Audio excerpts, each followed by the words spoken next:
नमस्कार दोस्तों, स्वागत है आपका आज के बिग ब्रेकिंग न्यूज़ अपडेट में, जिसमें दिन भर की सभी ज़रूरी और बड़ी खबरें आपके लिए लेकर आए हैं। फटाफट से रुक करते हैं आज की सुर्खियों की तरफ, लेकिन उससे पहले दोस्तों आपसे निवेदन कि आप इस वीडियो को लाइक करके अपना समर्थन दर्ज कराइए और लाल बटन को दबा के चैनल को सब्सक्राइब करके घंटी बजाकर कमेंट में लिखिए जय हिंद। दोस्तों रुक करते हैं आज की सुर्खियों की तरफ। केंद्र सरकार के खिलाफ कर्नाटक हाईकोर्ट में ट्विटर की अर्जी, कंटेंट हटाने के आदेश को दी चुनौती। कर्नाटक हाईकोर्ट के जज को मिली ट्रांसफर की धमकी, राहुल गांधी बोले डरो मत। गुजरात कांग्रेस का मास्टर प्लान नहीं बनाया जाएगा, पीएम मोदी को निशाने पर, आम जनताओं के मुद्दों को उठाएं। योगी सरकार के 100 दिन या अंधकार का कार्यकाल, गरीबी, बेरोजगारी और महंगाई, 7वें आसमान पर, मायावती का भाजपा पर तंज। समाजवादी पार्टी के अध्यक्ष अखिलेश यादव ने पार्टी के सदस्यता अभियान की शुरुआत। अखिलेश यादव ने स्वास्थ्य विभाग में हुए तबादलों पर सवाल उठाए, योगी सरकार पर साधा निशाना। उदयपुर हत्याकांड में जांच का दायरा बढ़ाए एनआईए, राजस्थान कांग्रेस का बड़ा बयान। शिवसेना को मजबूत करने की तैयारी, आदित्य ठाकरे ने पार्टी की अगली कार्रवाई को रखा सीक्रेट। महाराष्ट्र की तरह सिंधिया को एमपी का सीएम, शिवराज को उप मुख्यमंत्री बनाना चाहिए था, दिग्विजय सिंह का बयान। भाजपा आम आदमी पार्टी से डरती है, चुनाव नहीं कराना चाहते, सीएम केजरीवाल बोले जनतंत्र के खिलाफ हम कोर्ट भी जा सकते हैं। दिल्ली विधानसभा में सीबीआई के मुद्दे पर जोरदार हंगामा, बीजेपी के खिलाफ आम आदमी पार्टी विधायकों ने की नारेबाजी। गुजरात में केजरीवाल ने की बीजेपी सरकार को हटाने की अपील, मुफ्त बिजली का किया वादा। शिवसेना का बागियों को तंज, बीजेपी खुद गिरा देगी सरकार, होंगे मध्यावधि चुनाव। महाराष्ट्र, गुजरात समेत कई राज्यों में जमकर बरसेंगे बादल, मौसम का लेटेस्ट अपडेट। कांवड़ यात्रा पर जाने से पहले कांवड़ियों को यहां करना होगा रजिस्ट्रेशन, दिल्ली पुलिस ने लिंक कर बताई वजह। अखिलेश यादव ने मुख्यमंत्री योगी आदित्यनाथ को पत्र लिखकर उठाए कई सवाल। अग्निपथ के विरोध में जयंत का तंज, कहा सरकार मजबूत है या किसी के हाथ में चली गई है, साथ ही साथ रखी ये मांग। कांग्रेस के पूर्व अध्यक्ष राहुल गांधी ने जीएसटी को फिर बताया गब्बर सिंह टैक्स, कम दर वाला एक स्लैब विकसित करने की अपील। एनडीए की राष्ट्रपति उम्मीदवार द्रौपदी मुर्मू को आरजेडी का समर्थन नहीं, जगदानंद सिंह ने कही ये बात। चुनाव से पहले अरविंद केजरीवाल हर हफ्ते करेंगे गुजरात का दौरा और कई मुद्दों पर जनता से करेंगे बात। टीएमसी सांसद महुआ मोइत्रा के मां काली पर विवादास्पद बयान पर बंगाल में हंगामा। रुपया टूटकर अब तक के रिकॉर्ड निचले स्तर पर 69.36 पर पहुंचा और अभी और ज्यादा लुढ़कने की आशंका।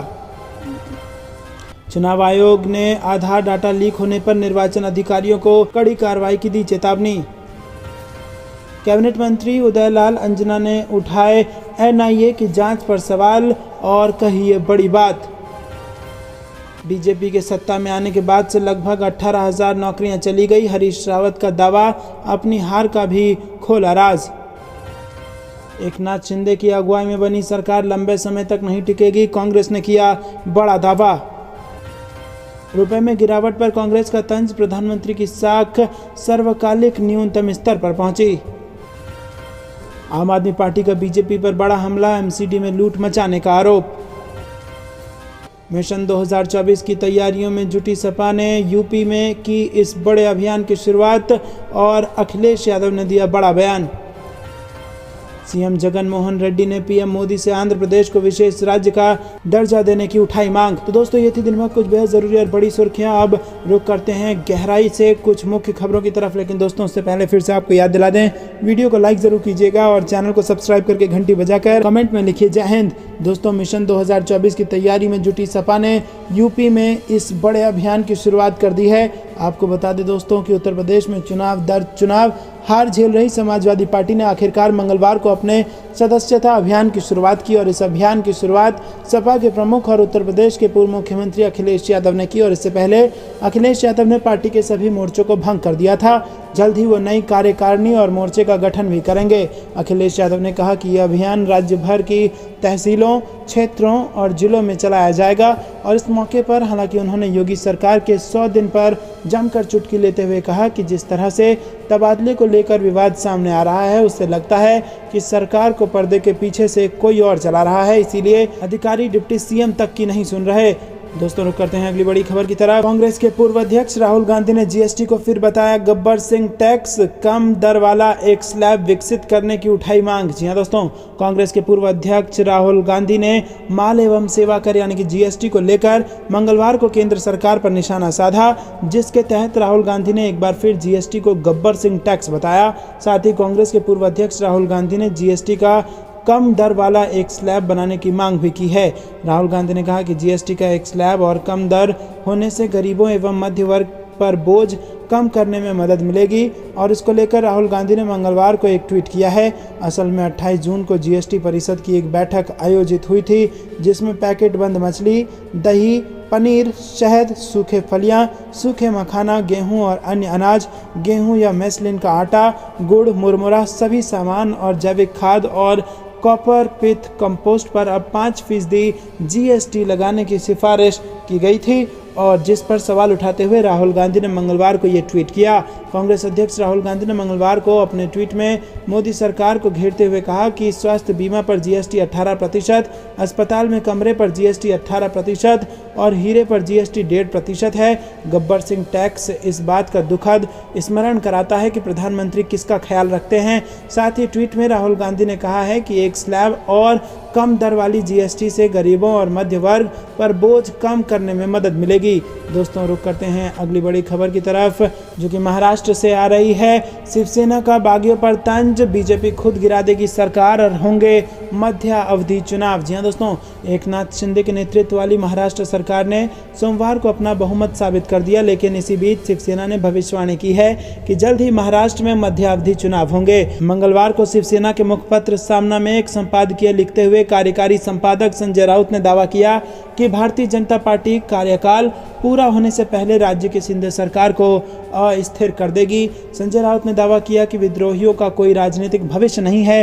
उन्होंने कहा कि जेपी नड्डा के नेतृत्व वाली पार्टी का सीएम पद छोड़ने का एक गुप्त मकसद होगा, क्योंकि उसके पास 106 विधायक हैं। संजय राउत ने कहा कि जिन लोगों को लगता है कि इस सरकार को अगले 6 महीने तक कोई खतरा नहीं है क्योंकि इसने विश्वास मत जीता है, तो वो भ्रम में है और भाजपा नेता खुद इस सरकार को गिरा देंगे और महाराष्ट्र को मध्यावधि चुनाव के लिए मजबूर करेंगे। संपादकीय ने लिखा कि शिंदे के टूटे हुए गुट को ईमानदार इरादे से सत्ता में लाने वाले इन लोगों के पास बड़ा दिमाग नहीं है।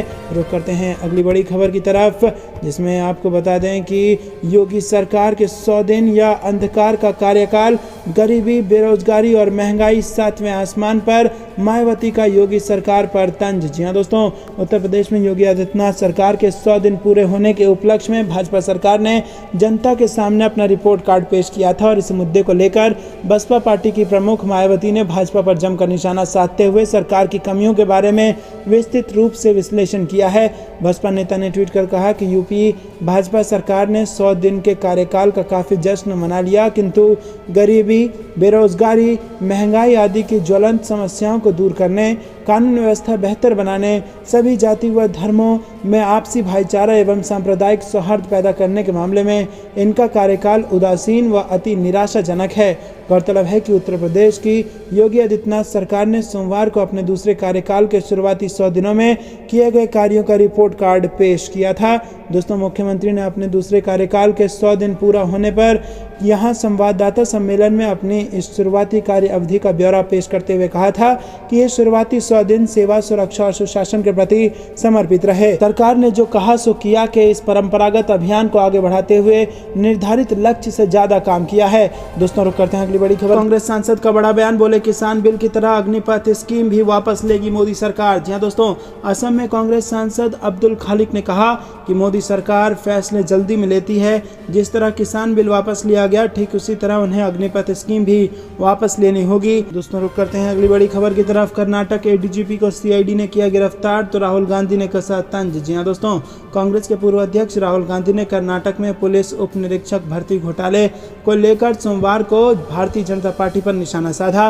राहुल गांधी ने कहा कि निष्पक्ष जांच के लिए मुख्यमंत्री बसवराज बोम्मई को बर्खास्त किया जाना चाहिए। उन्होंने ट्वीट किया कि भाजपा के भ्रष्टाचार और नौकरियों की बिक्री ने कर्नाटक में हजारों युवाओं के सपने को बर्बाद कर दिया है। मुख्यमंत्री इस वक्त गृह मंत्री भी हैं और उन्हें बर्खास्त किया जाना चाहिए ताकि निष्पक्ष जांच हो सके। राहुल गांधी ने सवाल किया कि प्रधानमंत्री ने कोई कार्रवाई क्यों नहीं की, क्या ये भाजपा का सब खाएंगे सबको खिलाएंगे वाला क्षण है। पुलिस उप निरीक्षक भर्ती घोटाला प्रकरण के सिलसिले में कर्नाटक अपराध जांच विभाग ने सोमवार को अतिरिक्त महानिदेशक रैंक के एक अधिकारी को गिरफ्तार किया। जिस समय ये घोटाला हुआ, अतिरिक्त पुलिस महानिदेशक अमृतपाल भर्ती विभाग का नेतृत्व कर रहे थे और इसके बाद बड़े पैमाने पर अनियमितताएं सामने आई हैं और इसके बाद वरिष्ठ आईपीएस अधिकारी का तबादला एडीजीपी आंतरिक सुरक्षा प्रभाग के पद पर कर दिया गया था। दोस्तों, रुक करते हैं अगली बड़ी खबर की तरफ। बीजेपी के सांसदों व विधायक के खिलाफ छत्तीसगढ़ में एफआईआर दर्ज। राहुल गांधी का वीडियो उदयपुर से जोड़कर किया था वायरल। जी हां दोस्तों, राहुल गांधी के फर्जी वीडियो को वायरल करने के आरोप में भाजपा के 3 सांसदों, 1 विधायक और 1 भाजपा नेता के खिलाफ छत्तीसगढ़ में केस दर्ज किया गया है। बिलासपुर जिले में 5 लोगों पर दर्ज एफआईआर में कांग्रेस नेताओं ने कहा कि देश की जनता के बीच भ्रम फैलाकर भाजपा नेताओं द्वारा राहुल गांधी की छवि धूमिल करने का प्रयास किया जा रहा है। कांग्रेस सांसद राहुल गांधी के एक बयान को उदयपुर हत्याकांड से जोड़कर प्रचारित और प्रसारित किया जा रहा है और ये गंभीर अपराध है। इस घटना से देश के कांग्रेस नेता आहत हुए हैं। शिकायत पर पुलिस ने धारा 505 केस दर्ज किया है। पुलिस से मिली जानकारी के मुताबिक जिला सहकारी बैंक के अध्यक्ष व जिला शहर कांग्रेस के पूर्व अध्यक्ष प्रमोद नायक सहित अन्य कांग्रेसी नेताओं ने सिविल लाइन थाने में भाजपा के सांसद राज्यवर्धन राठौर, सांसद सुब्रत पाठक, सांसद भोला सिंह और विधायक कमलेश सैनी एवं भाजपा नेता सुरेंद्र पुनिया के खिलाफ एफआईआर दर्ज कराई। दोस्तों, रुक करते हैं अगली बड़ी खबर की तरफ। एंकर रोहित रंजन पर भिड़ी यूपी और छत्तीसगढ़ की पुलिस, नोएडा में हिरासत में लिया गया। जी हां दोस्तों, राहुल गांधी के एक बयान को गलत संदर्भ में प्रसारित करने के मामले में पत्रकार रोहित रंजन के घर पर छत्तीसगढ़ पुलिस मंगलवार सुबह पहुंच गई। इसके बाद गाजियाबाद से लेकर नोएडा तक हाई वोल्टेज ड्रामा हुआ और 2 राज्यों की पुलिस भिड़ती दिखी। अंत में नोएडा की पुलिस ने रोहित रंजन को हिरासत में ले लिया और इससे पहले सुबह पत्रकार ने खुद ही ट्वीट कर घर पर छत्तीसगढ़ पुलिस के पहुंचने की जानकारी दी और यूपी पुलिस के अधिकारियों को टैग कर पूछा कि क्या ये नियम अनुसार सही है। इस पर यूपी पुलिस की ओर से जवाब दिया गया कि गाजियाबाद के इंदिरापुरम थाने में पुलिस मौके पर है और नियम अनुसार कार्रवाई की जाएगी। CM Yogi Adityanath, ADG Lucknow zone और गाजियाबाद के एसएसपी को टैग करते हुए रोहित रंजन ने ट्वीट किया था। उन्होंने लिखा था कि बिना लोकल पुलिस को जानकारी दिए छत्तीसगढ़ पुलिस मेरे घर के बाहर मुझे अरेस्ट करने के लिए खड़ी है, क्या ये कानूनन सही है।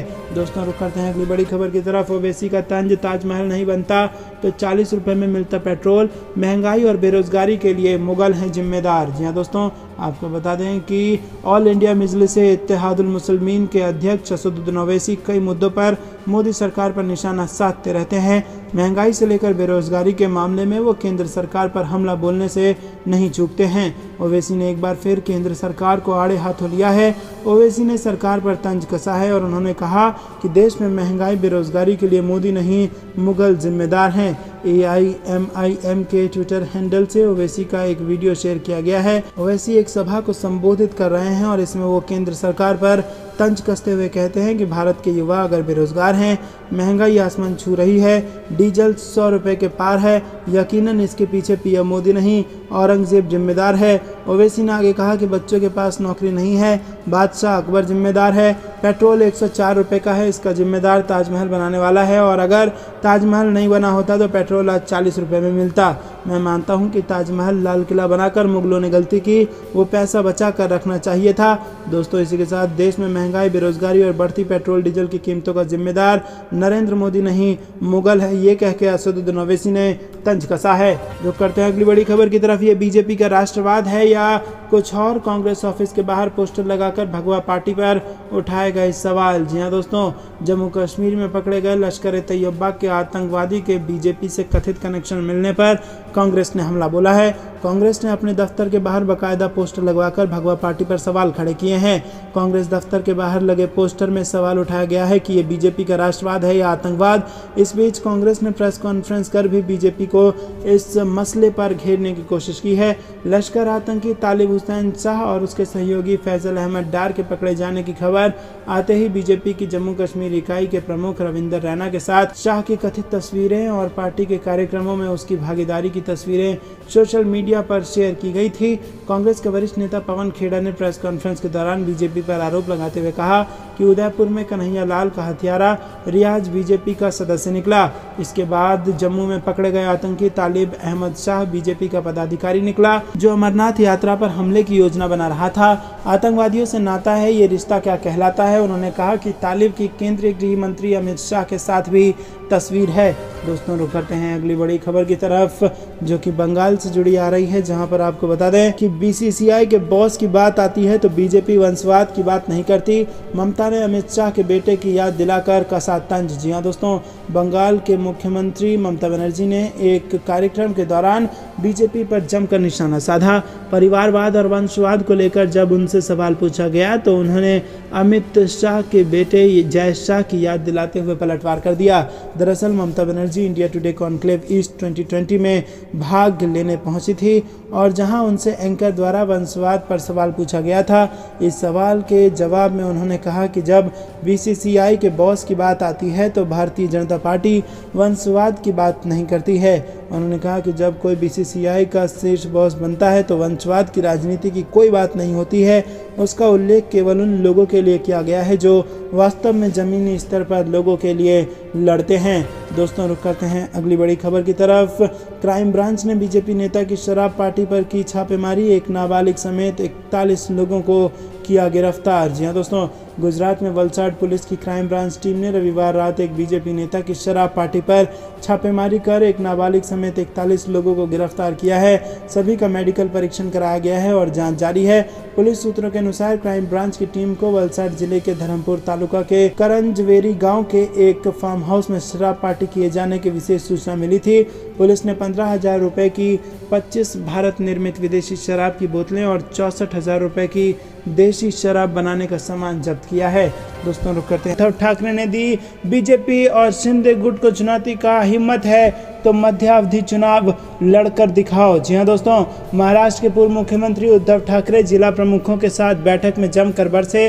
ठाकरे ने जमकर निशाना साधा और कहा कि बीजेपी का प्रयास शिवसेना को खत्म करना है। उन्होंने जिला प्रमुखों शिवसेना को मजबूत करने का आह्वान दिया और साथ ही उन्होंने बीजेपी और शिंदे गुट को ललकारते हुए कहा कि यदि हिम्मत है तो मध्यावधि चुनाव लड़कर दिखाओ। बता दें कि एकनाथ शिंदे ने महाराष्ट्र विधानसभा में विश्वास मत हासिल कर लिया है। मुंबई में स्थित शिवसेना भवन में पार्टी की ओर से जिला अध्यक्षों की बैठक बुलाई गई थी, जिसमें उद्धव ठाकरे ने कहा कि अगर हिम्मत है तो मध्यावधि चुनाव लड़कर दिखाओ। ऐसे खेल खेलने की बजाय जनता के दरबार में जाओ। अगर हम गलत हैं तो लोग हमें घर में बिठा देंगे और अगर आप गलत हो तो लोग आपको घर पर बिठा देंगे। साथ ही उन्होंने आरोप लगाया कि डॉक्टर बाबा साहेब अम्बेडकर के संविधान को तोड़ने की कोशिश की जा रही है। उन्होंने कहा कि देश की आज़ादी के अमृत जयंती वर्ष में महाराष्ट्र में जो शुरू हुआ उसके बारे में सभी सच बोलें। विधानसभा का मनमाना आचरण संविधान का अपमान है। साथ ही उन्होंने जिला अध्यक्षों से कहा कि लड़ना हो तो मेरे साथ रहो। बता दें कि शिवसेना के 39 से ज़्यादा विधायक उद्धव ठाकरे का साथ छोड़कर एकनाथ शिंदे के पाले में चले गए हैं और इसके बाद शिंदे ने बीजेपी के साथ महाराष्ट्र में सरकार बना ली है। दोस्तों रुक करते हैं अगली बड़ी खबर की तरफ। प्रधानमंत्री मोदी की आंध्र यात्रा। प्रधानमंत्री के चौपर के निकट प्रदर्शनकारियों ने उड़ाए काले गुब्बारे। जी हां दोस्तों, आपको बता दें कि आंध्र प्रदेश में प्रधानमंत्री मोदी की सुरक्षा में सेंध का बड़ा मामला सामने आया है। आंध्र प्रदेश के एक एयरपोर्ट से उड़ान भरने के दौरान पीएम के हेलीकॉप्टर से नज़दीक काले रंग के गुब्बारे देखे गए, जिससे सुरक्षा को लेकर गंभीर सवाल उठे हैं। विजयवाड़ा के गन्नावरम एयरपोर्ट से टेक ऑफ के तुरंत बाद सामने आया विजुअल में गुब्बारों को पीएम मोदी के हेलीकॉप्टर के नज़दीक देखा जा सकता है। वैसे पुलिस का कहना है कि सुरक्षा का कोई उल्लंघन नहीं हुआ है और ये गुब्बारे पीएम के रवाना होने के करीब 5 मिनट बाद एयरपोर्ट के करीब 4.5 किलोमीटर दूर छोड़े गए। जिस एयरपोर्ट में पीएम मोदी के हेलीकॉप्टर ने उड़ान भरी थी वहां कुछ कांग्रेस नेता विरोध प्रदर्शन कर रहे थे। ये हाथ में काले रंग के गुब्बारे और तख्तियां लिए थे और पीएम के खिलाफ नारेबाजी कर रहे थे। मामले में 4 कांग्रेस कार्यकर्ताओं को हिरासत में लिया गया है, जबकि एक कार्यकर्ता लापता है।